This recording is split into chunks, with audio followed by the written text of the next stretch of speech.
Welcome back to a weekday version of Geeks Who Drink. I it's 12:30. I've been I've got it sitting next to me. Actually no, I got to pull it out of the fridge. But had lunch. Matt and I were thinking we were going to do um I've got a whiskey review. I'm going to talk some beer. We've got system news, we've got hardware news, we got all kinds of stuff going on today. Mm-hmm. We've got a system picker, or we got a system parts picker kind of episode going on here too, because we're getting closer and closer to Thanksgiving and Christmas and all that stuff, and everybody is thinking. It seems like everybody wants to go PC this year. It seems like this has been the year everybody wanted to go PC because all the people that I know that have typically said, "Oh, well, it's too much money." Now it's like everybody wants to try it, Yep. and it's like, dude, I've been doing this for years. Like, why couldn't you people have decided to do this 2 years ago when parts were still relatively like reasonably priced? Yep. Now we're, first us PC gamers, we get knocked over the head with the Bitcoin thing, with the crypto mining stuff, Yep. and now we get our asses handed to us by COVID. I like, mean, like, yeah. can It we begs the can question: we win? Like at What's all? next? It kind What's of next? does. It kind of does because you kind of feel like as a PC gamer, you kind of go, "Can I win? Like at all? Can I get a break just once this year? Just once."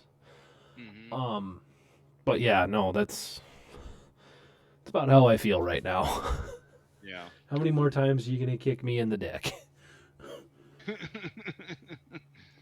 Yeah. I get that. I mean, damn. But give everybody the lowdown, Matt. I'm gonna go grab beer out of the fridge. Give me a second. But yeah, run through what we got going on here. Yes. So, are you looking for a PC, but you don't want the 2,000 to 5,000 PCs? Well, today we are going to talk about a reasonable and affordable PCs. Now, this is for pretty much if you're looking for first PCs, this is a good choice. We have what? We set ourselves a budget of no more than Yeah. 1,500. One of them is one of them is $70 short of 1,500, and the other one is $6 over $1,000. So we tried to get it under 1,000 with one of them, Mm-hmm. but you have to understand we're the type of people that when we build PCs, we're looking for future scalability. So when we price out components, we're looking at components that can be built upon. And if Yep. that means I have to spend a little bit more, then I will spend a little bit more if it means that I can build upon it later on. Mm-hmm. Um, some people are looking at straight price, which I understand that, but I would say that that's not always the best option. I would say do things for what works for you, but I would say try and avoid 100% price shopping sometimes. Mm-hmm. Take it from somebody that knows. 100% price shopping all the time on everything that you do sometimes gets you into more trouble than just paying. Yeah. Um, are you drinking Especially beer? when, especially when, yeah, especially when, you know, there are some good deals for individual components. There Exactly. is, Especially since we're coming up on that time of the year. and if you price it all together, Mm-hmm. you might be saving $200 more. You know, you Yeah. really can. You can get a lot of good that. you can get a lot of good bundle deals this time of the year too. So I mean, if you're building your first PC this time of the year in 2020, which I would say, this is a really, really bad year. Keep in mind, this is a bad year for building a PC. Um, but if you're going to build a PC this time of the year, these are some of the parts that we would pick for ourselves if we were going to build a first PC for ourselves. This is what we would pick. Okay. Now, keep in mind the Intel build is a little bit more expensive because in my eyes, i3s are pretty much useless. Mm-hmm. They're pretty much useless in my eyes. The lowest I would go is an i5. Also, maybe our parts lists aren't truly first time gamer because we picked all unlock SKUs. The two systems that we built are unlocked. They have unlocked processors, so you can definitely tell the two of us aren't truly first timers. But if there is, I mean, this is kind of a good start. I mean, it but really yeah, is. either way, you could swap those processors out for perfectly reasonable other processors that would make a lot more sense for you. Yeah. If you wanted to do that. But anyways, just throwing it out there. We have the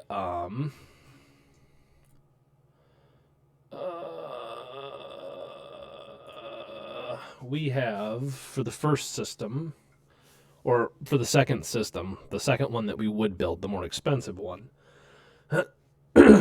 We have a 9th gen i5 9600K Asus TUF Z390, and the only reason why I picked the TUF one is because it came with enough SSD slots, right?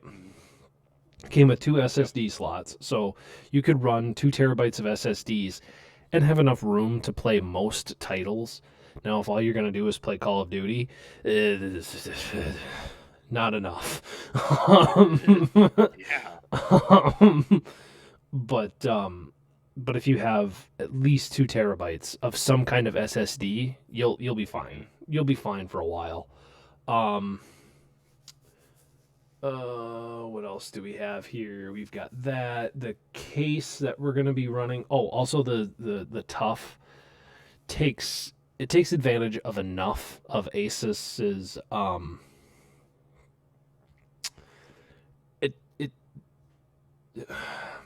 it takes advantage of enough of their BIOS suite and their BIOS control. It takes advantage of enough of that for it to be worth $169.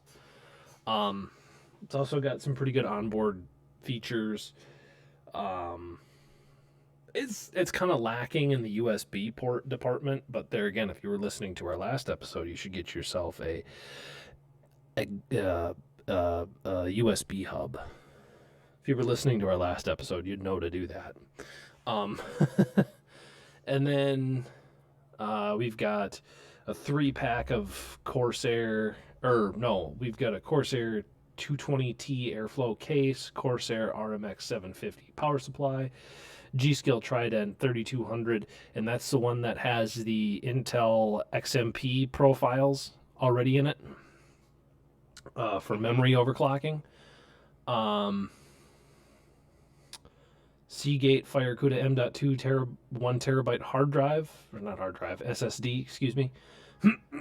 Corsair A500 dual fan air cooler, Corsair QL 120 fans, and we picked a NVIDIA 2060, RTX 2060, which if we wouldn't have went with a 2060 and we would have went with like a 1660 Ti, I think we'd have created more of a bottleneck. But no, we went with an RTX 2060. But I think if we Yeah, I think if we would have went any lower than a 2060, we probably would have created a bottleneck Yeah. because that's a lot of processor for a 1660. um, but yeah, overall, I would say that's a really, really, really middle of the road. Um, it's not horribly expensive. It's expensive, don't get me wrong, but anything dealing with PC gaming right now is expensive because there are a lot of overly inflated prices because of the pandemic and because of scalpers and stuff like that. You do have a lot of overly inflated prices right now. So also keep that in mind. This list is being created now, not 6 months from now. It's being created in the middle of this whole pandemic stuff that is driving a lot of these prices through the roof because of supply and demand. Yep. There's no supply, but there's a lot of demand. So a lot of companies are taking advantage of that. And the grand total for that whole system was $1444.36. So we came in about $60 below. I mean, dang. That's not a half bad system. No. Like if I would have been smart 4 years ago when I got my first system, if I'd have been smart, that's what I'd have done. Okay. Now, in the interest of unbiased and even and unbiased reporting, we have to talk about AMD, which I'm not against actually, because they make some really, really good beginner processors. Now, if we were trying to stick to that like $600 price tag, which I would like to try and do something, I would have gone Ryzen 5 1400G. Or no, 1400AF. That's what I would have went with. It's not overclockable, but it has 6 cores, 12 threads. I think boost clock on that thing is 3.8 or 3.9. As long as you use the right memory. But we picked AMD Ryzen, the 2600X. Matt is still using a 2600X. That processor's 3 years old. So what? So what? So Yes. what? That's what you keep saying. So what? The problem is this. It's 3 years old. Look. Okay. Until it all of a sudden my computer just turns off suddenly, or crashes, or burns down to the ground. Yeah. It's good, man. Yeah, but I don't have an Intel of 3900X.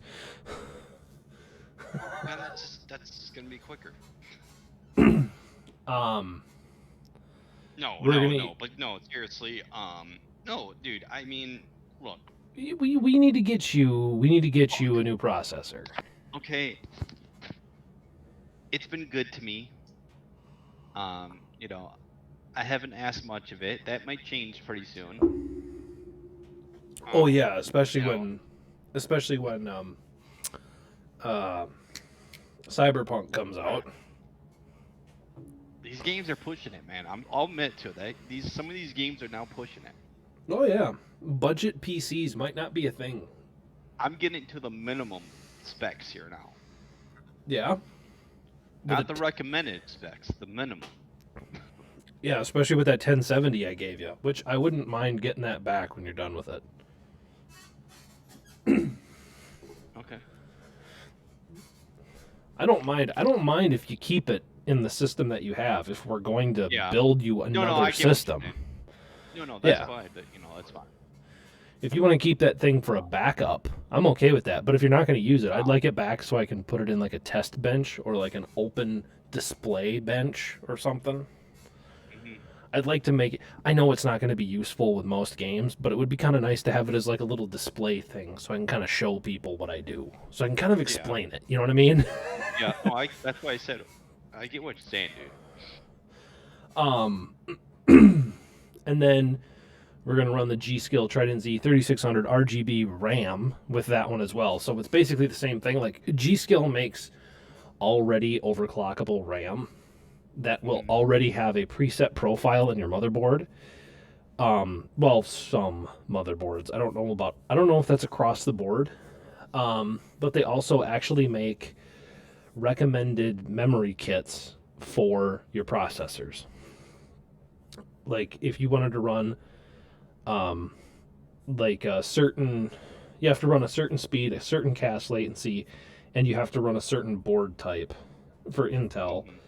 For AMD, you have to run, I think it's at least current gen and at least 3600 megahertz with a low cache latency, I think is how it works with really, with the more preferable, memory setup when it comes to Ryzen. Because Ryzen really likes high memory speed. Really, really likes it. And then we put that in an MSI Meg B550 Tomahawk, which is a new one. So you get plenty of really good BIOS updates that have come out in the last couple of months. You get to take advantage of the full overclocking capability. I think it comes with 12-phase power, so it's pretty much ready to go. It has some pretty beefy heat sinks on it, so it can definitely control thermals. Yep. Yeah. And then we're teaming that with an MSI Radeon RX 5500 XT, which is a really, really good budget starter graphics card. Like it'll do everything you need it to do, but it won't do it. It won't do it. It's not like a diamond in the rough. Like this isn't a poor man's 2080 Ti. Okay. It's not that good. But it's a really good starter card. Yep. I would even put it up there with RX 580 with price for performance. It comes in at literally just above $200, but you do get to take advantage of the full Adrenaline suite with that. So it is, you get to take advantage of everything that Adrenaline has. The RX 580, you can really only do driver updates. You can't really take advantage of a lot when it comes to the Adrenaline suite now.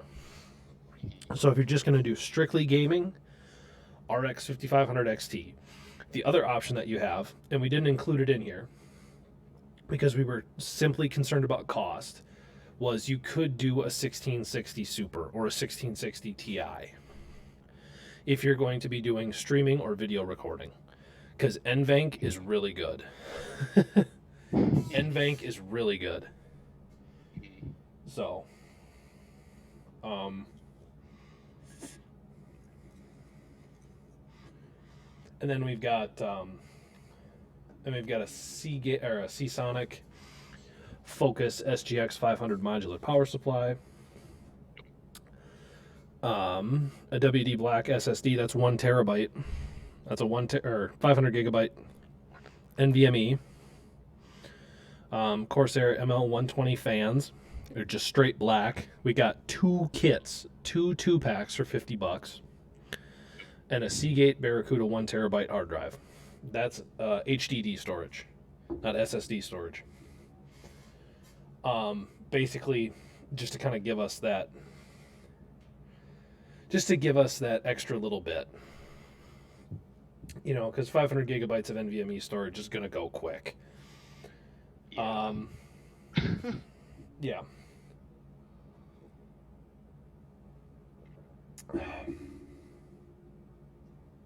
And then rounding out total cost for that, $1,006.45.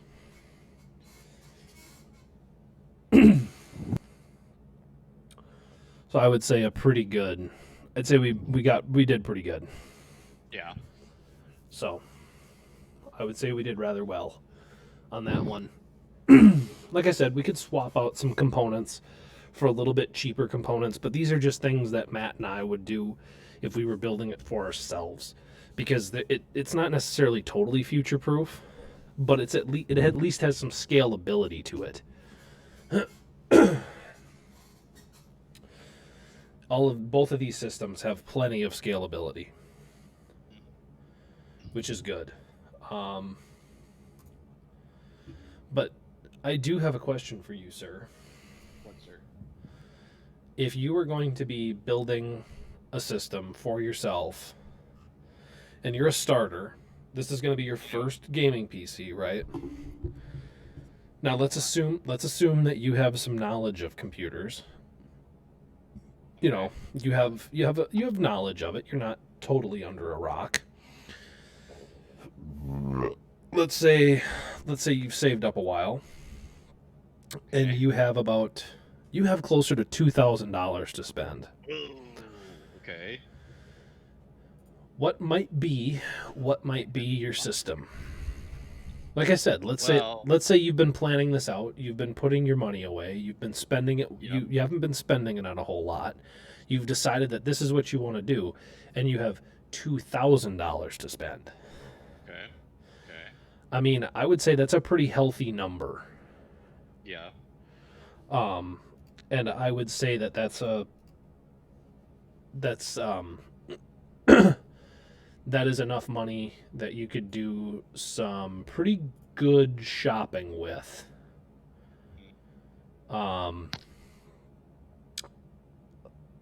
Here's mine. Okay, this is what I would do.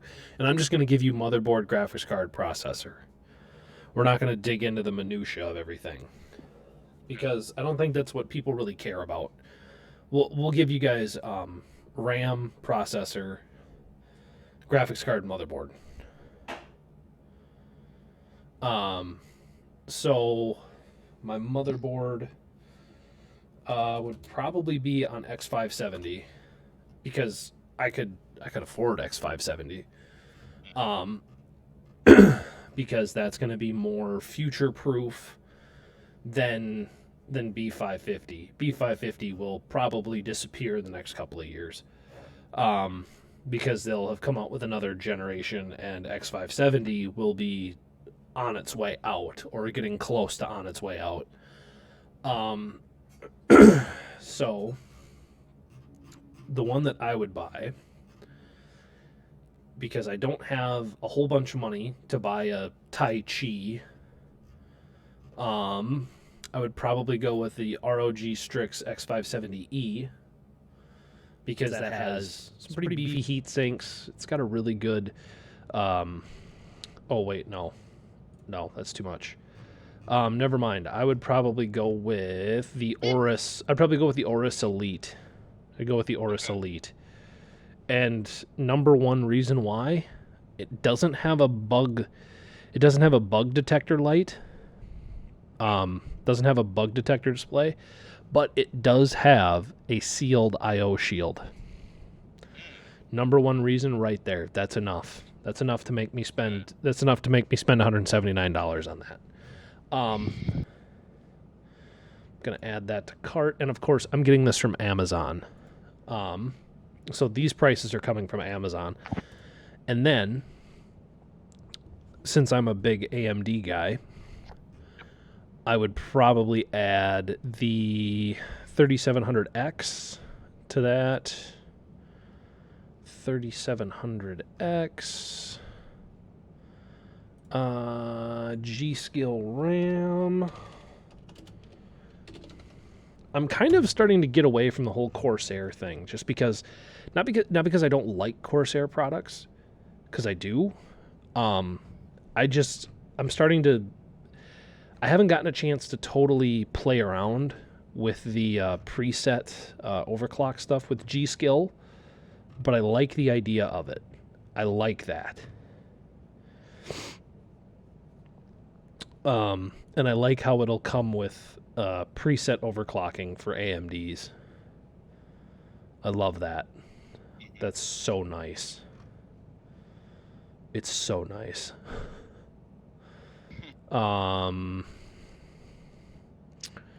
Compatible for that. Yeah, but do you have the... Oh, here we go. The Neo. Here we go. The Neo. That's what I want. The Z Neo for AMD. See all buying options. Yeah. Okay, so $96 for the RAM. So all in all, RAM, board, and processor, I'm looking at $550 now. But I would buy a 2070 Super just because I can. Just because I have the room for it. Why not see if I can do it? Oh my god. Oh my god. No, I would probably go to eBay for that.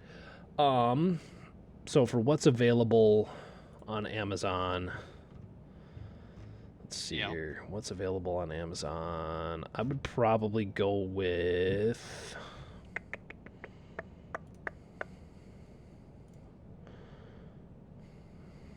Yeah, I would go with the the MSI Ventus.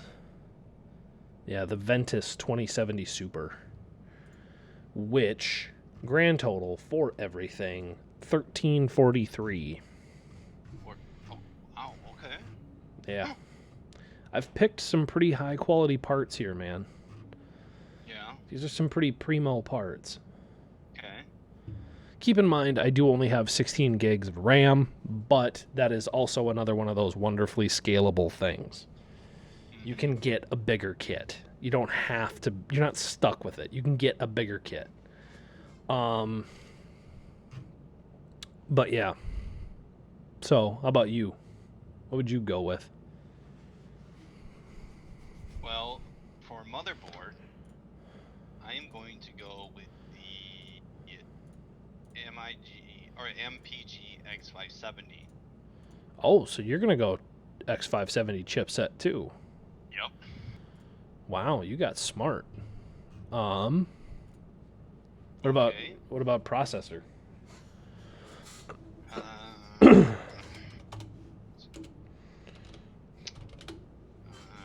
tough one. I was looking over some. I'm like, Yeah. yeah,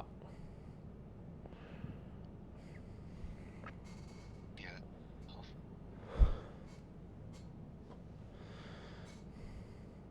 It really is. Yeah.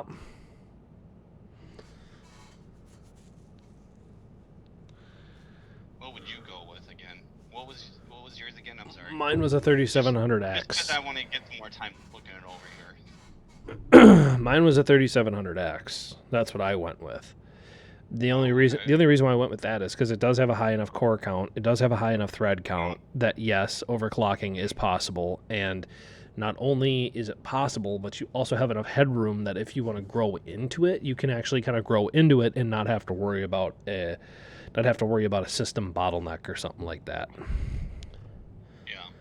So, I mean, there's plenty of arguments for other options, but personally, I wouldn't really give too much thought to it.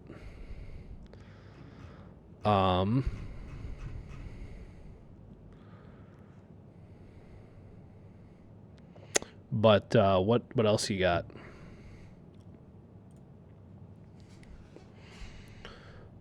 Well, memory-wise, I'm going to go with the.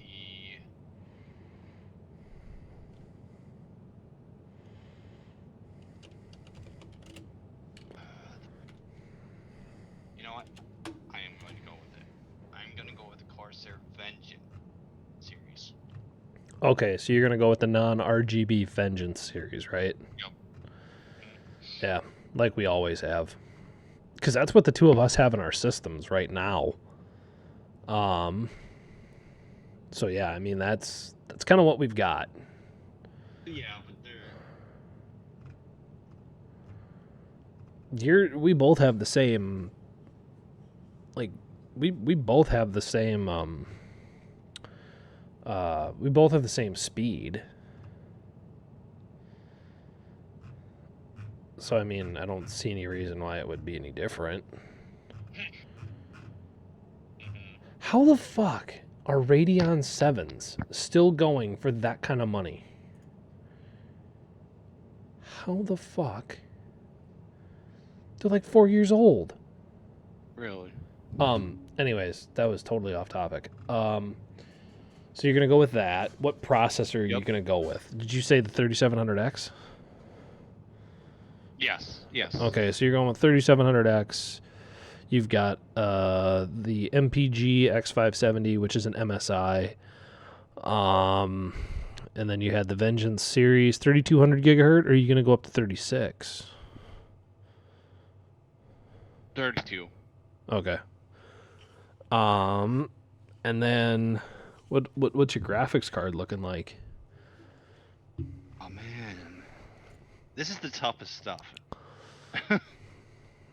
Yeah, it's not easy Ugh. because you have too many options. That's the problem. You know what? Let's see.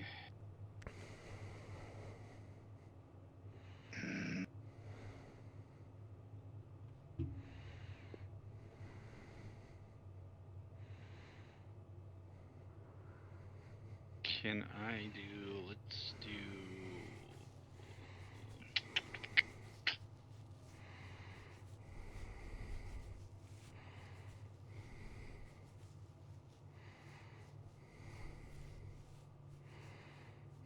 I'm gonna do a Radeon RX 57 XT. You're going with a 5700 XT? Yes. Interesting.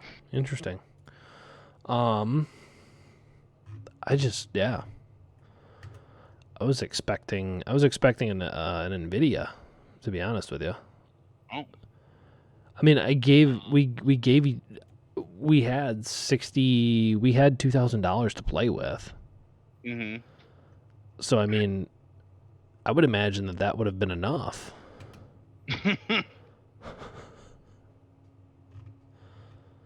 But Well- so I'm about $1,000 into it, dude. yeah, Uh, I spent like 1,300 though. okay, well, sorry. I mean, I just look at stuff a little better than you, I guess. Oh, you No, but let's go with for memory. I'm gonna do like you did. I'm gonna do a Seagate Barracuda. yeah. Yeah. You going Fire CUDA or is the NVMe or? I'm gonna go the 2 terabyte 72 RPM. Oh, that's not bad. It's not bad. 7200. 2 terabyte one though. Interesting. For a hard drive, and then here.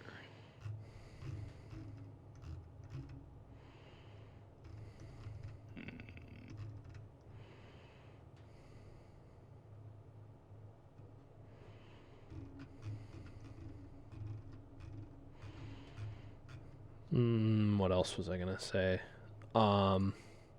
Yeah, you don't have to build a complete system, dude. You just have to tell me. Just pick your main components.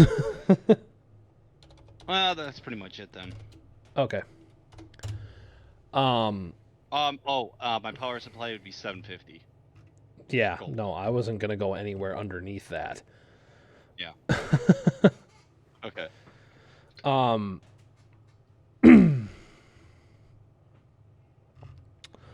But okay. So we've got that out of the way. I think system talk. I think we're done with system talk here. I think we got it. We've got this all under control. But what I was gonna say was this.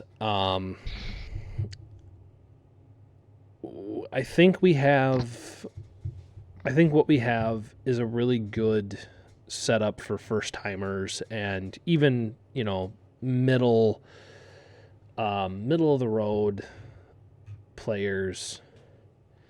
So I think we're good there. I think we're good. So I think we need to move it on to the next topic, which is I want to go on a little bit of a, wouldn't really call it a rant, but I want to talk about PlayStation 5 and Xbox Series X. Okay.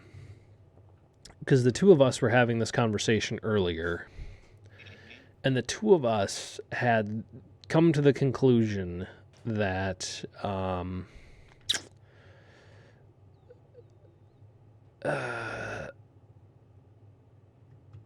it's more of the real problem that I have with the whole situation is I have a problem with the fact that everybody keeps talking about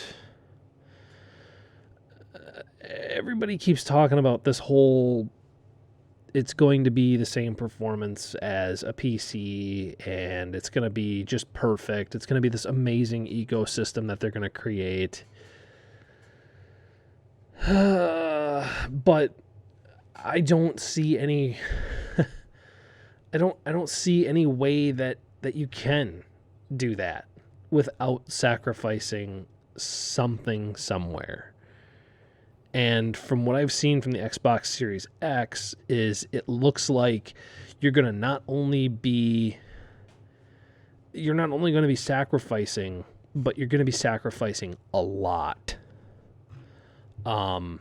As far as that's concerned, because you can't tell me, and I know the two of us said something about this early on. There's no way you can have those numbers and have a completely manageable thermal situation going on. There's no way. You're restricted by a box. It's in a box. Okay, there's no way.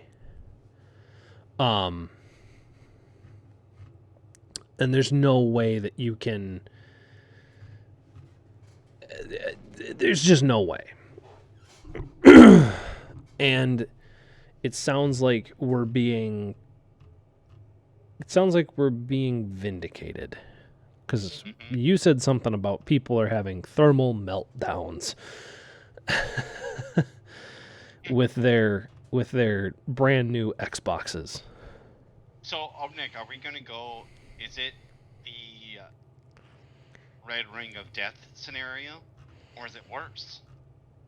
I would say it's probably worse. Oh, damn. And if you don't know what that is, and people that didn't have an original Xbox 360, it means when it blinked red. It's dead. Pretty much done.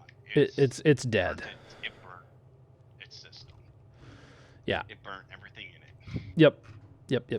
You're just done. There's nothing out there. You're just done. Usually it's 3 rings that go off, because if you do 1, it's just saying it's really hot, but 3 means it's in really bad. Stop running. Pour water on it, but don't actually pour water on it. Yep. Yeah.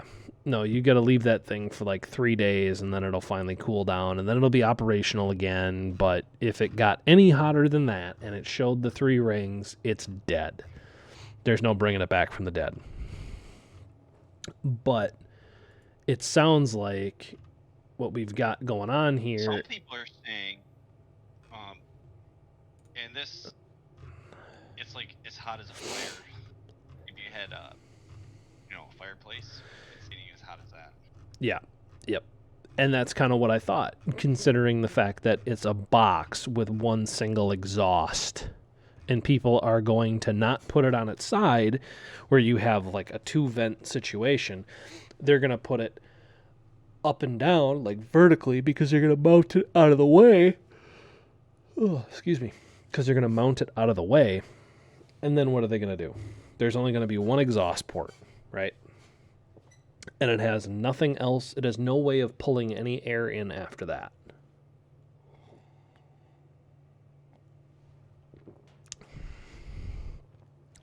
Best case scenario, it just gets hot. Worst case scenario, it melts down.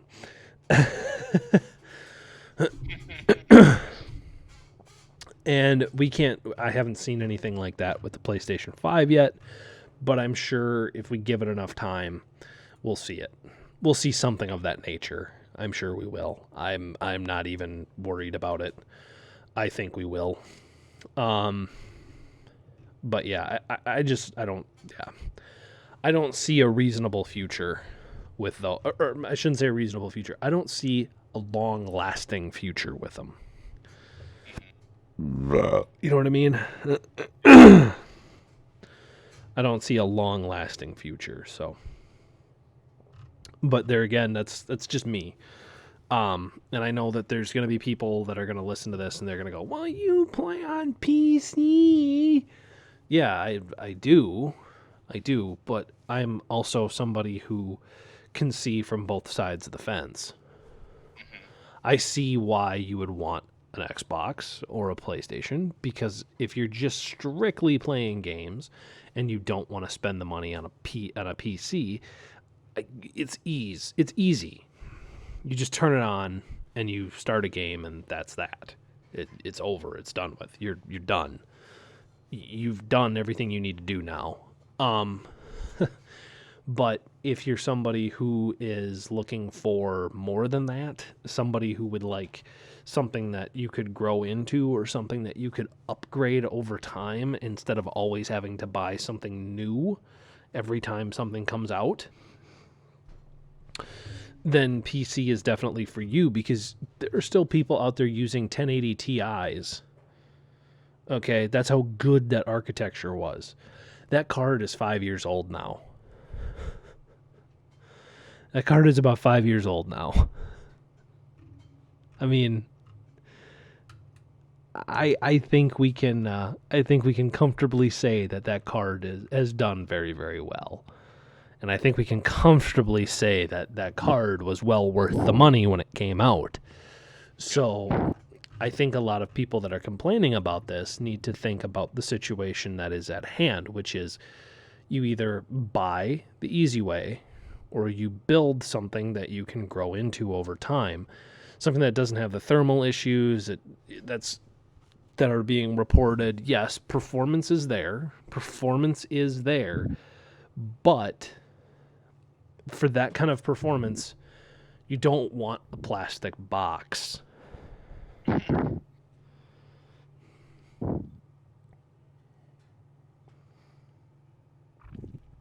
But you see, that's how you keep costs down. By having a plastic box.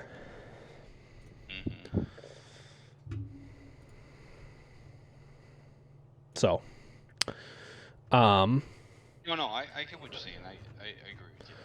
Yeah. I mean, it's just ridiculous. Looking at that and looking at how much people are willing to spend on that thing, it's like, ugh. What are you doing? You could build a system. You could build a new system for about that price.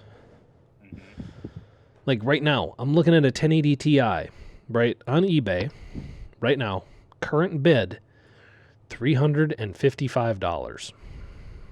That's not going to go up very far from there.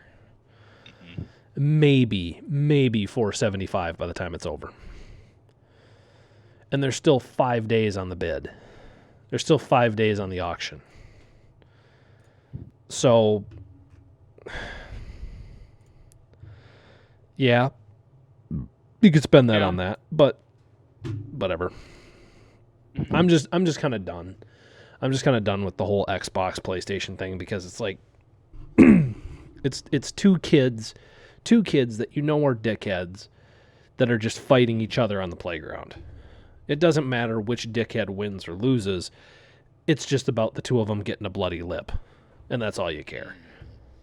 You know what I mean? Yep. Because, yeah, PlayStation is still going to have some really fun exclusive games, but Xbox has kind of lost that charm. They really have no exclusives, and they really don't have the world's easiest to live with situation. You know what I mean? Hmm. Like, you watch it and you see how many games and all that they have out, and it's like they're really just living on the old. They're really living on the old Xbox. They're really living on the whole idea of they think everybody wants to play Forza and everybody wants to play Halo. And it's like, yeah, we all want to play Halo, but we want to play a good Halo. There's been 3 bad Halos in a row. Okay. Halo 4 was all right, but I'm still going to continue it. I'm still going to continue saying it was crap because it totally destroyed the whole Cortana situation. Hmm. I hated Halo 5. It was terrible because Master A lot of Chief people agree. because Master Chief was barely in the game. A lot of people criticize that. Yep. And then the Halo 6 trailer looked like garbage. And you want to sit here and brag about your next gen stuff? Yeah, I'm staying away from this. I'm not gonna. I'll agree with whatever you say. You know, everybody knows my feelings about this. Yeah, because you did go on a 15-minute rant. You did go on a 15-minute rant. Yeah, I'm tired of it. Honestly, we can move it on. Okay. Let's move it on to some Thanksgiving activities. Oh, yeah, no, we should tell people. Matt and I will be going through our Thanksgiving tradition of playing video games until the very early hours of the morning. We're probably not going to be playing the Master Chief Collection because that game is still really, really buggy on PC. We'll probably end up playing. They still haven't had Halo 5 yet on there, have they? No, they haven't. Weird. Which sucks. Because I would like to play the whole series. I'm sorry, I would like to play the whole series, but it's not so much that I would waste my time playing that game, but I would like to play the whole series. Yeah, because I know Halo 4 just arrived. Yep. Recently. I think, recently. So just point out Logan took. So yeah, Matt and I will be playing. We'll be playing something, and I'll be streaming it. So the two of us will be streaming to YouTube,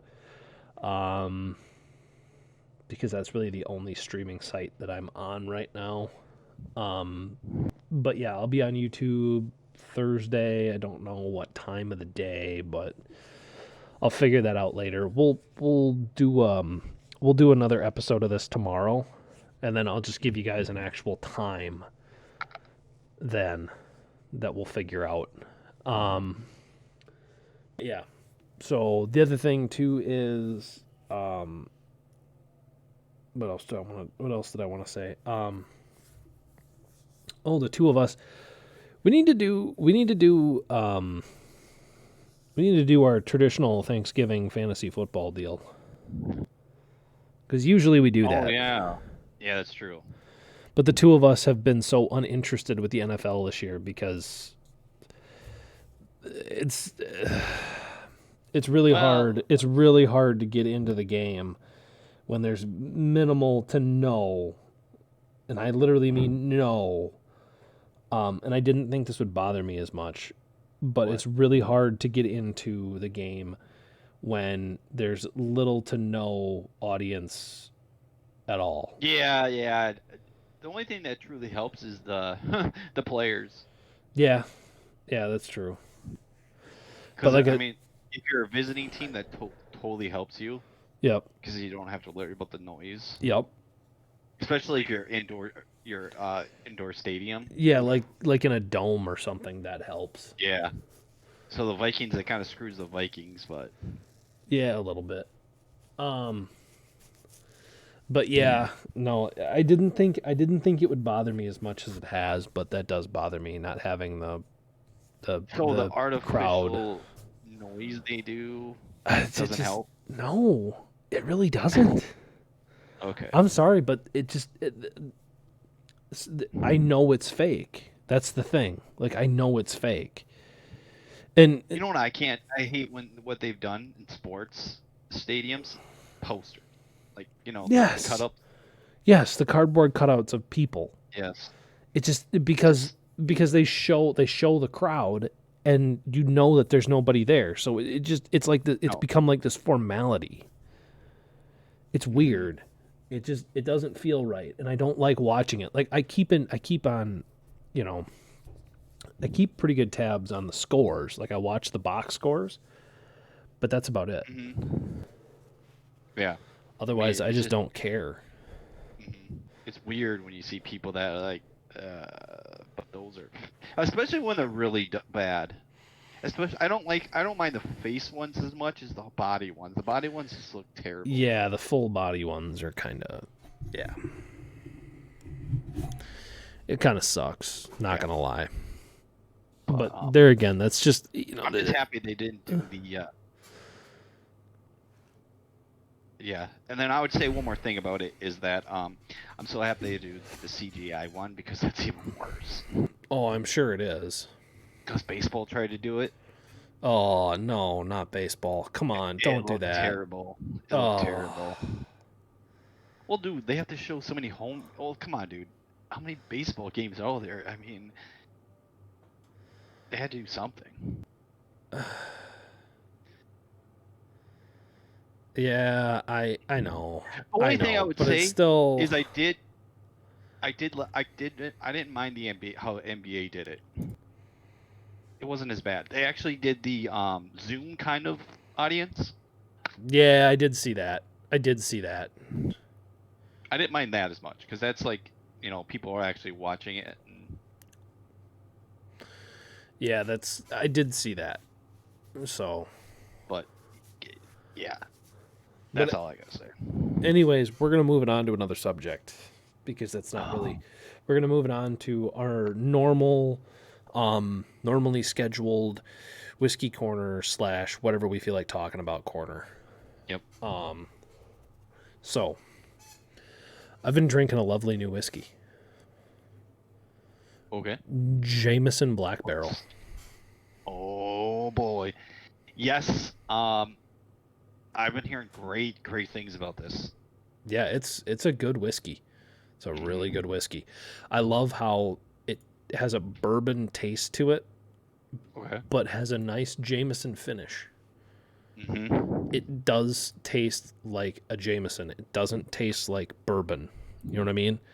I'm okay. Yep. I'm okay with the taste of bourbon. Like I'm really okay with that.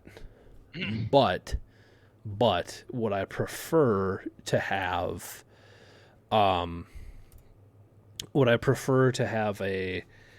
more, what's the word I'm looking for here? Would I prefer to have a more mellow bourbon? Yes. Would prefer to have a mellow bourbon. But you see, here's the thing. This is the thing.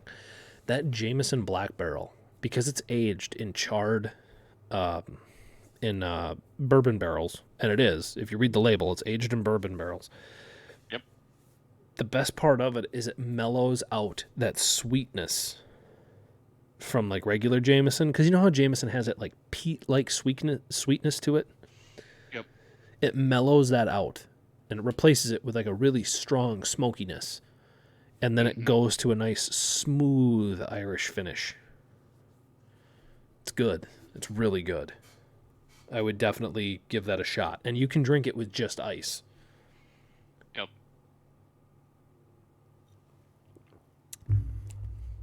Would not recommend it as a mixer. That's more of a drinking whiskey. It's not a mixing whiskey, it's a drinking whiskey. At least that's what I would do. That's just me. But anyways,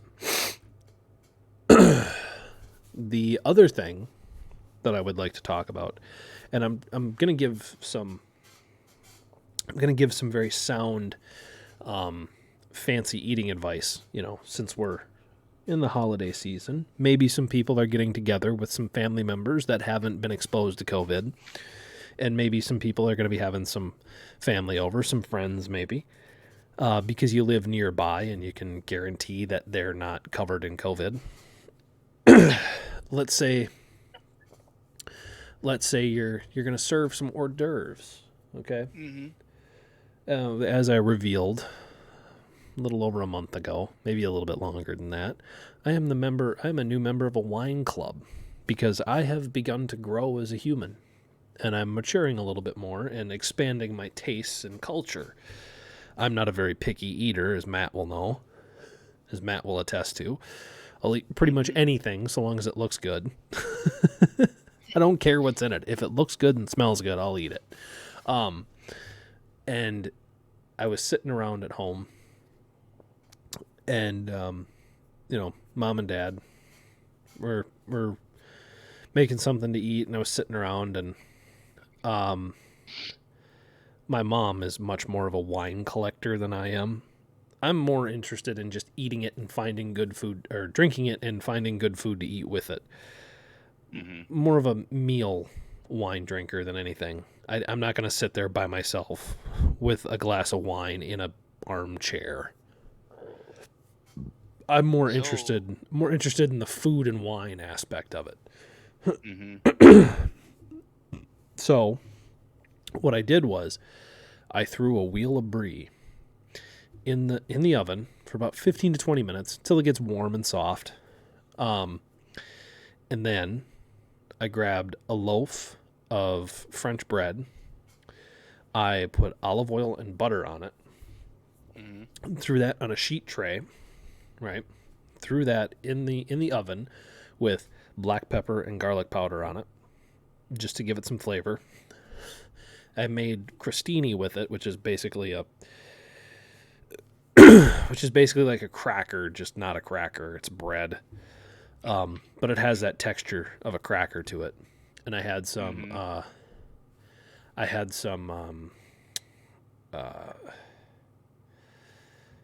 prosciutto. There we go. That's what I was looking for. I had some prosciutto in the fridge, so took that out, sliced it into strips, and then I had some red pepper jam. Well, what you do is you take the brie cheese when it's warm, and you use that as a schmear, right? So you crack it open, you take a cheese knife, and you smear it on the cracker. You put your prosciutto on there, and then you take a spoon and you put like a little dollop of red pepper jam on there, right? And then you serve that with a Gewürztraminer.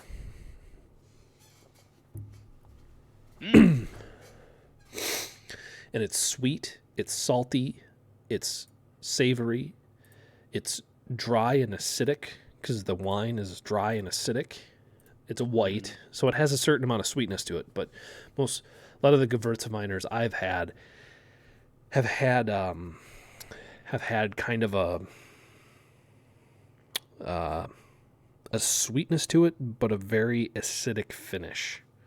So it does kind of wash your palate a little bit. And then, yeah, and that was really good. Mm-hmm. So I would say if you're gonna serve hors d'oeuvres, that's a really good option. Really, really good option. And you can also substitute the prosciutto for capicola if you want. So, and capicola is basically salami. Mm-hmm. But how about you? Any useful information for the people? What does that mean? Do you have any recommendations on culture and eating? No. Oh, okay. No, it's just I'm not huge into that, so it's kind of hard for me not I'm to pretty be. much a guy that shows up and eats. It's kind of hard for me not to be. Yeah. Like I'm a guy that shows up and eats the stuff. You know what my dad's done since I was a kid. You know I've been going with him most of my life. You know I know most of these people, and yeah. Mm-hmm. So it's virtually impossible for me not to know about it. It is. It truly, you're totally right about that. It is nearly impossible. I know how many Michelin star chefs. 3. I know 3 Michelin star chefs, or 3 chefs that have earned Michelin stars at different restaurants. Mhm. So, like I said, it's hard for me not to know how to cook and not to know this stuff. Yes, I'm still learning a lot of it, but there again, that's the whole wine thing. I'm learning that. The whiskey thing, I was pretty good at that already. But the wine thing, I'm kind of, yeah. I'm still learning that one. So I'll give you that. But the whole Gewürztraminer recommendation, perfect. Ate that last night. Good. 10 out of 10. Would order again. I can't give you a particular brand on the Gewürztraminer because it was my mom's blended Gewürztraminer that she got from her old wine club. She's actually a member of a wine club here in town now. There's one in town? Yeah, dude, there's a really, really good little bistro. Or not really a bistro, more of a cafe. It's like European cafe almost here in town. You know where that coffee shop? You know where that coffee shop used to be across the street from First National Bank? Yeah. That's now a wine cafe. Oh my god. Dude, that place apparently, according to Mom and Dad, that place is hopping. Hopping? Yeah, like there's a lot of people that go there. There's a lot of people that take the time to go down there, and apparently they're really good. Like, people in this town are starting to grow some sophistication. It's amazing. That is truly me. Yeah, no, they sent Mom home. So every month they give them like 3 bottles of wine, right? So they sent them home with a white dessert. I can't remember which one that is. Then they sent them home with a Bordeaux. And this is actually a French-produced Bordeaux, so it's a true Bordeaux. And then they sent them with a Malbec. And these are both styles of wine that you don't expect non-wine people to have. You know what I mean? Like, this is something, these are recommendations that are made by people that drink wine. So these people know what they're talking about. Like, apparently they're really good. So I've been down there a couple of times, and yeah, the food is good. The beer selection is all right. The whiskey selection is good. The whiskey selection is actually really good. They do have a lot of small batch whiskeys, which is nice. I like that. Okay. They do their research. But yeah, no, the wine selection is correct. So we'll have to go down there for a charcuterie plate and wine. Yeah. Either that, or like I said, over Thanksgiving, you and your sister are going to have to get together, and you're going to have to go and get some good cheese. Preferably, if you're going to drink red, I would say you need Parmesan. You need a half a wheel of Parmesan that you can kind of crumble up into little, like, bite-sized crumbles that you can pick up and eat. So you need that. Just a salted cracker, possibly even a flatbread cracker. Like, I know Triscuits makes like a flatbread cracker. And then I would put Parmesan, Camembert. Camembert would be a soft cheese that you would serve slightly warm. It's a little bit more on the softer side. No Brie if you're going to drink red. No Brie. Because Brie is more of a neutral cheese. The rind on it definitely gives it a lovely taste with the whites, because it kind of smooths out the real strong rind flavor. Because I know some people are against eating the rind, but if you're going to serve it soft, you have to eat the rind. But I would also recommend a Camembert, a Parmesan, and then to mix it up a little bit, I would recommend a goat cheese with a red, because goat cheese has that nice, if you're making just a 3-cheese charcuterie plate, I'd throw that in there just because it has a nice neutral / tangy flavor to it. It's like eating blue cheese without the blue cheese. You know what I mean? You get what you get where I'm coming from here. Yep. It has that tanginess like blue cheese. It's really nice. And then you throw a hard salami in there, like a Genoa. Yeah, like a Genoa salami. Then you have to have a hot, like a spicy capicola, because you have to have those offsetting flavors that kind of work together. So the hot capicola would be nice. And then I would probably, if you could find it, I would say try skip the third meat and put like a salted roasted almond in there as well. You can put salt. It can be salted and roasted, but no flavors, because the almond will add another texture value to it. Mm-hmm. And that'd be really good to serve with like a Chianti. Particularly it has to be Italian. So you'd be looking for a Barolo, which is one of my favorites. Barolos are my favorite because they're so versatile. You can eat it with hors d'oeuvres and you can eat it with a main meal. It has that kind of value to it. It's really good.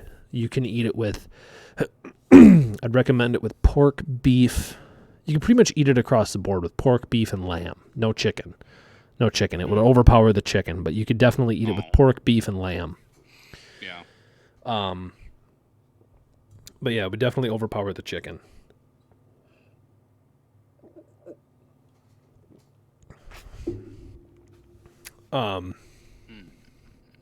But yeah, you sound very hungry.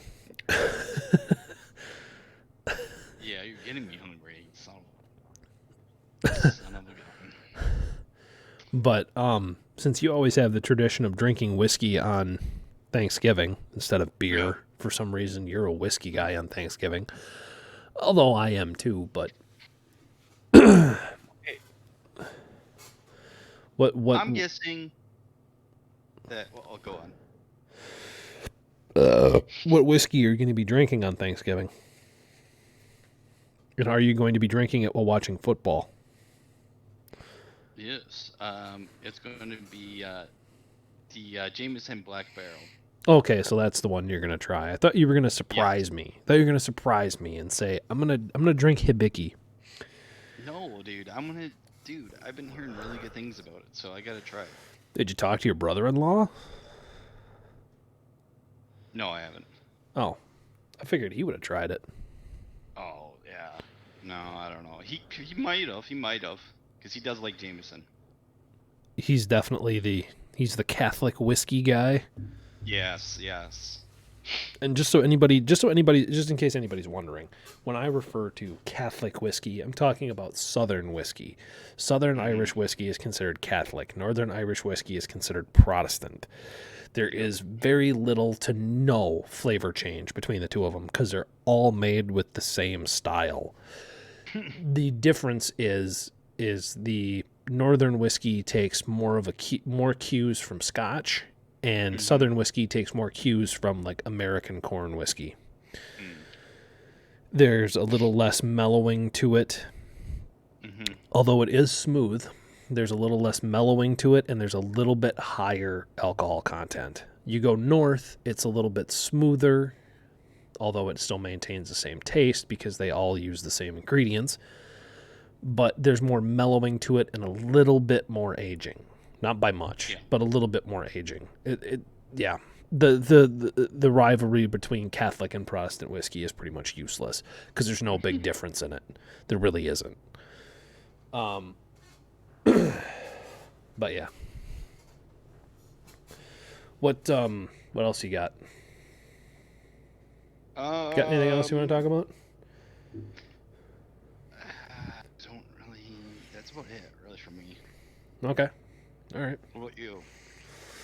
I don't really have anything. Oh, wait. No, yeah, I do. Yeah, I do. I want to talk about something that you can chime in on, okay? Okay. So what I want to talk about is this, okay? So the two of us share very little in common. But the one thing we both agree on is baseball. Yes, That is the one thing yep. across the board the two of us agree on. We never have gotten into one argument, unless you're talking about individual players, on baseball. Yes. Yep. The two of us, that's what we've done. We talk baseball in the summertime, and that's it. It's just baseball. Now, what I wanted to ask Matt was if he has what your feelings on the new season are.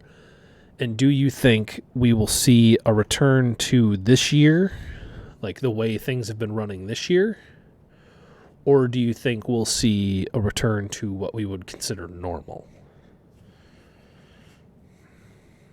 Beginning of the year, it'll probably be about like what it has been. They'll probably let a couple fans, but I would say later, maybe mid or after the season, I wouldn't be surprised if they do 20 to 50% closer to playoffs if it still is like, this is the best scenario I'm getting at. It could be a full stadium, but I'm going to say by mid-season, it'll be 50%. Okay. I hope so too. I really do, because I tried, like I said, I'm a huge baseball fan, but I could barely watch the games. I could barely do it. Beginning of the season, I don't see a lot of... Yeah, because I still think that's early. I still think that's very early. I think later in the season, it'll pick up a lot more. Yeah. I agree with you. I do think that you're mostly correct on that. I don't... Maybe in the playoffs, they'll do full capacity, but that is the best scenario. Yeah. I agree with you. I do think that the way it sits right now, I don't think we can expect huge numbers early on. And that might not be in every location too, by the way, just to point that out. That might be in some places. I highly doubt we'll see that. I highly doubt we'll see that in California. I think California, we may not start seeing. I don't think we'll start seeing close to real, close to pre-COVID numbers until I would say probably after the season. Really? Yeah, I think California will be the last place where we will see full crowd numbers for a while. I do see that. I think New York, probably about mid-season, we'll start seeing more people coming into the stadium. But yeah, I think everywhere else, Chicago, St. Louis, here in Minnesota, Wisconsin, Texas for sure. I think Texas will probably get to almost full crowd levels by mid-season because that's just how Texas rolls. So, but yeah, because I'm sorry, dude, I can't watch baseball without crowd involvement. Like I said, it's just I didn't realize how big of a deal it was for me until I don't have it. The whole crowd involvement though, like that's my whole thing. Dude. Players miss it too. Yeah, like I see that stuff. I see the crowd and I see the way, the whole the way that everybody interacts with each other. It's exactly what you're looking for as a baseball fan. Like you watch it and that crowd involvement, it just brings a whole nother level to the game that you don't get, and you don't realize how much you miss it until you don't have it. It's impossible to watch baseball without crowd involvement. I'm sorry. It just is. Because it's worse than watching wallpaper dry. Yeah. Now, if I were playing in the game, I would have a totally different outlook at it. Because to me, yes, it would bother me, but it would only bother me to a point. Because yeah, but some people feed off crowds, though. Yeah, no, I agree with you. There are some players that need it, but let's say I'm let's say I'm playing for a playoff bound team, right? Let's say I'm playing for the Sox, or not, yeah, the White Sox. Okay. Let's say I'm playing for the White Sox, right, this year, because the Sox were pretty good this year. Yeah. They kind of put it together. They finally pulled their head far enough out of their ass to breathe fresh air. But let's say I'm playing for the White Sox, right? Yep. If I were playing for that team, I would want crowd involvement because I know I'm good enough to get there. I know I have a good enough team behind me that we can afford a couple of fuck ups throughout the game. Yeah. Maybe a couple of missed plays, a couple of missed pitch calls. Pitcher decides he's got a big enough wiener, he can do it himself. Turns out he can't. But we have enough talent deep enough down that batting lineup. We can handle it. We're good. Yeah. We can get 2 runs in. Not going to worry about it, right? So if I'm them, I'm okay with that. I'm A-okay with it. But if I'm the visiting team, I'm going to feed off the fact that they don't have crowd response. They don't have the crowd nagging me at every pitch. They don't have the crowd nagging every single one of the batters that are going up to bat. Mm-hmm. I am going to feed off of that. I am going to feed off that silence if I'm the visiting team. That silence is beautiful. That's what I want. Yeah. And I agree. I agree with you. That part of it, for a visiting team, that's what you want. If you're the home team, that might be a little difficult. Mm-hmm. But there again, I'm the type of person that when I played baseball, if I was playing baseball in a quiet field, it didn't bother me. Yeah. It didn't bother me. But I would argue, like, baseball, I don't know. To me, baseball, too, Yeah. for at least major sports, is the least one I really care about the crowd, though. I tried watching hockey. I tried watching hockey. Crowd, can't you? Yes. Hockey, you can crowd. Yes. Basketball, totally. Basketball is all about because how many times you have to score and stuff. Yep. And football too, dude. I mean, crowds are a big part of the game. Baseball, I don't know how much of an influence, just because of how many games they have to play, anyways. I think baseball is kind of like golf. It's all about who showed up that day. Mm-hmm. And as much as that hurts me to say, because I love baseball, Yeah. I'm the type of person that if you don't like baseball, I will call you a communist. Because baseball is the great American game. It is the great American equalizer. It does not matter who shows up, who is on that team. On any given day of the week, one team can win and one team is going to lose. Mm-hmm. And the sides can switch, because I've watched so many baseball games to the point where you can see a pitcher who's getting hot before he gets hot. You can see it happen. And he could be playing for the Marlins, and somehow the Marlins come out with like a 6-game winning streak because he is hotter than hell. Yeah. All of a sudden they win 6 games. They're middle of the pack. They're fighting for a bubble position in the playoffs. Mm-hmm. But those bats have been quiet most of the year.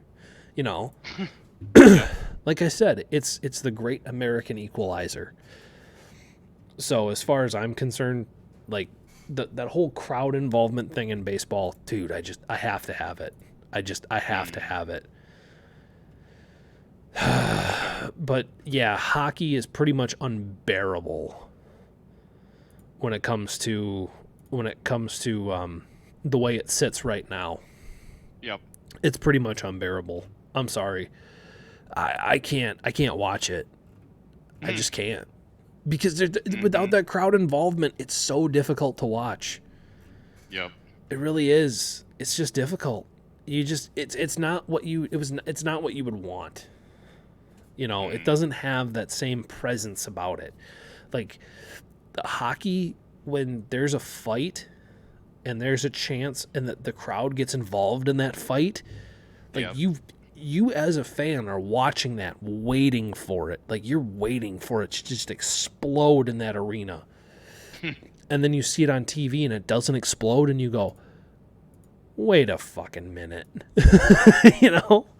Like you're waiting for that explosion of everybody just yelling and screaming at the top of their lungs. And that's just what it is. Like you watch it and it's just flat. All you hear is the guys banging the sticks on the boards, and it's like, I want the guy that's all the way back up by the fucking beer vendor. I want to be able to hear him because he's screaming his ass off because somebody just got the shit kicked out of him. You know? Yep. I want to be able to hear that on national TV. I want to be able to hear that guy in the background just losing his shit with a soft pretzel in one hand and a pint of beer in the other. You know? I want to be able to hear that guy. Okay. You know what I loved about the beginning of when this first started, you know, when the sports, you know, we're going to do this without audience. Yeah. I loved how the mic, you know, when they turn the mic on. Yep. How many people you heard swear, say like really. Yep. You heard what they truly say. You know? Yep. Yep. And in basketball, they had to turn that frickin' down. Yeah. Because you would hear all these swear words. Yep. Oh, I totally believe it. Totally believe But it. in the beginning of the season, dude, you just hear people say, you know, they F that, you know, all this, you know, bitch, and, you know, They all had to that just stuff. they had to stop it because there wasn't enough crowd there taking up the dead air. You know what I mean? Like there wasn't enough people in the back near the beer vendor with a soft pretzel in one hand, a pint of beer in the other, screaming their fucking head off. You know, that's the problem. There's such a crowd involvement to all of this that it takes away from it when you don't have it. You don't have that involvement. It takes something away from it. It's so hard to totally describe how you feel about it, because, or not necessarily how you feel about it, but it's so hard to describe the whole reason why we need it. Yeah. You know what I mean? Like we need this. We definitely need this. We all need this. We need a release. We need to take that pressure off of the world right now. And we not only need to take the pressure off of the world, but we need to take the pressure off of ourselves. And if we have something to put our efforts into, our emotions into, and if that's just sports, I'm okay with that. I want full involvement, you know. Yep. But yeah, we're all kind of at that point where I feel like we're at a tipping point with the world right now. Everybody's been a little. They've all been caged heat so far this year. Yeah. I don't think there's been one person that's been normal this year, because everybody's just kind of been in this like caged heat kind of thing. Yeah. And we're just waiting right now where they restricted it again. Yeah, we're just kind of waiting for it to all boil over. Like that's what we're waiting for. We're waiting for it to boil over. We're waiting for everybody to lose their shit. Yeah, that's true. But was there anything else you wanted to add? We gotta wrap this up here. Oh, you gotta go to work early? No, not that. It's just we've been going on a little too long on this. Oh, yeah. Let's continue on to another topic, because we do have some other topics I want to get to. Another topic that I want to talk about, and this, you know, like I said, we go for the first hour, we do hardcore hardware talk, where that's what we do. Now, the second either half hour or 45 minutes is a free-form subject matter, of which Matt and I pretty much pick. And we just kind of talk about whatever we want. But the next thing I want to talk about is definitely video game related. And I would like to talk about your feelings on the whole simulator thing right now. Okay. I would like to ask you, how do you feel about the simulator situation right now? Because let's think about this. Okay? We got Farm Sim. We got Dirt Rally 2.0. We've got Assetto Corsa, iRacing, all that kind of stuff. Now, this is getting back to video game talk, and I know a lot of people are going to be very, very happy about that since we just went on like a 20-minute rant about baseball. But I just want to see how you feel about that, because I know you're not a big racing fan. You know, like you're not into cars like I am. Yep. I just to let you guys know, I spent the first 6 years of my professional career working in the auto industry. That's how big of a gearhead I am. I didn't go there because I knew I could make money. No, I went there because I wanted to work with cars. Cars. Like that's my life. Cars. Cars and computers. If I couldn't have two more expensive hobbies. But I just want to know, I've always wondered, how do you feel about that kind of stuff? Like, you like Farm Simulator just like I do. I know you play it. Don't give me that shit. I know you play it. I've never denied it. I don't know why you wouldn't deny it. I mean, it's not that terrible. It's a good game, though. It's actually a really good game. It's a really easy way to totally lose track of how many hours you've been alive. I played yesterday, right? So I fired up Farm Sim, and I had some mods that I've been working on because I do that in my spare time. I mod video games. Yeah.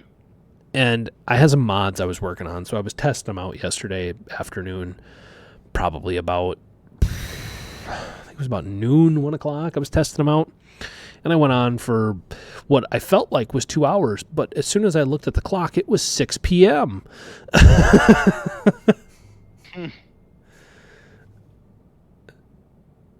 Really? Yeah, no, totally. I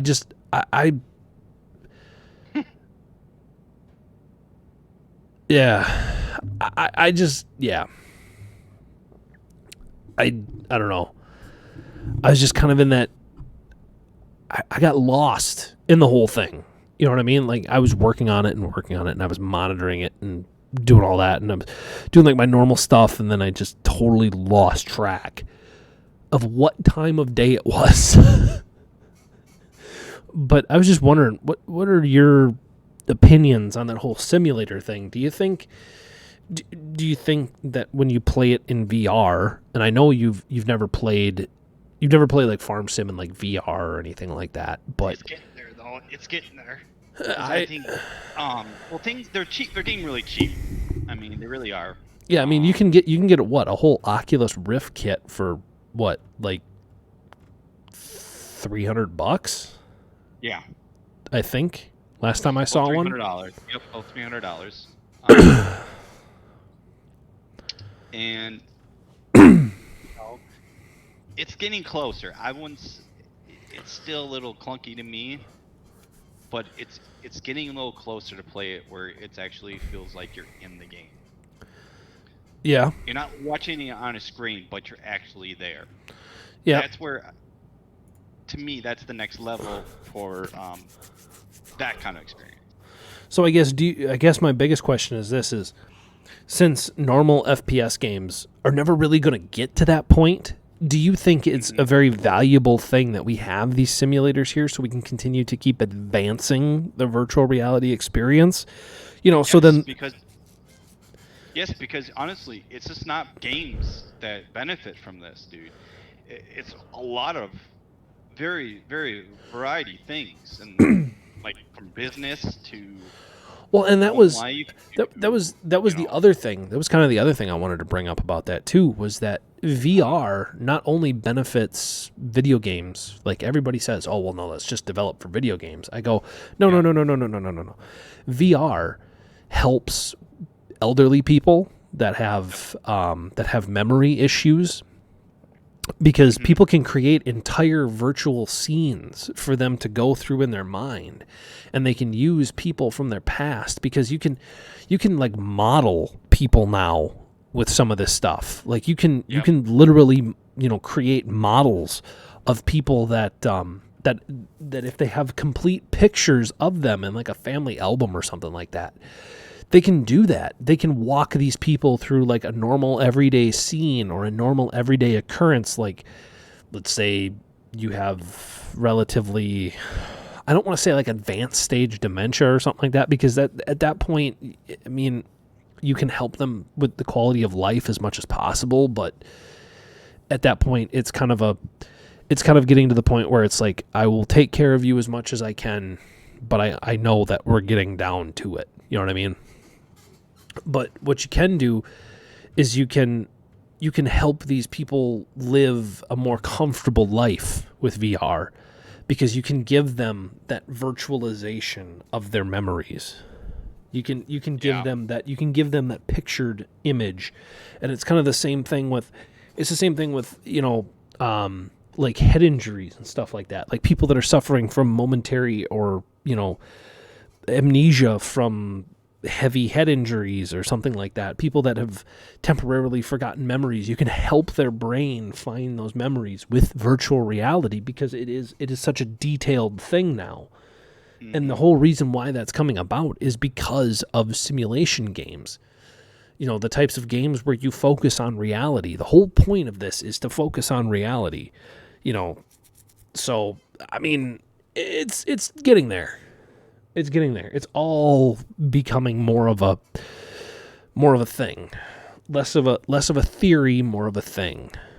Yeah. So, no, I do agree with you on that. I do think that the further and further we get to a more crisper and cleaner virtual reality situation, the more things we can treat, the more people we can help with it. Because I do think that virtual reality is kind of the future as far as that's concerned. Yes. Have you seen the new commercials for it? Yeah, dude. It Now, looks. if it gets to that, it gets even close to that, dude. Yep. That's a game changer. Yeah, no, I agree with you. The commercials, like, they almost make me want to go out and buy one. Yeah. That's how good they are. I give you But I know that. it's not even close to that. Don't get me wrong. And I'm going to tell everybody, it's not even what you see. It's not that close. Yeah, no, But- we still got a little ways to go. It's more, a business tactic to get you to excited to buy it. But Yep. No, definitely. It's definitely a business tactic. But yeah, no, I'm impressed. Let's just put it that way. I'm impressed so far. They have definitely given me something to be impressed with. So, but anyways, I think that's all we've got. Otherwise, we're going to just keep talking here for hours upon hours upon hours. And I don't want to do that. We have a set schedule. So, we've been rambling here for like an hour and a half, man. It's this is the longest show we've had in a little while. wow. Yeah. Yeah, dude, we've been going. But anyways, if anybody wants to find us anywhere, we are on BitChute now. We'll be on Rumble here by the end of today or tomorrow. I'll be on Parler, Minds, Odyssey. You just name it. We'll be there here pretty soon. We'll get everything all straightened away on multiple platforms. So if you guys need multiple ways to find us, you'll be able to find us. So otherwise, everybody have a good rest of the day. Yeah, yep. Talk to you later, guys. Bye.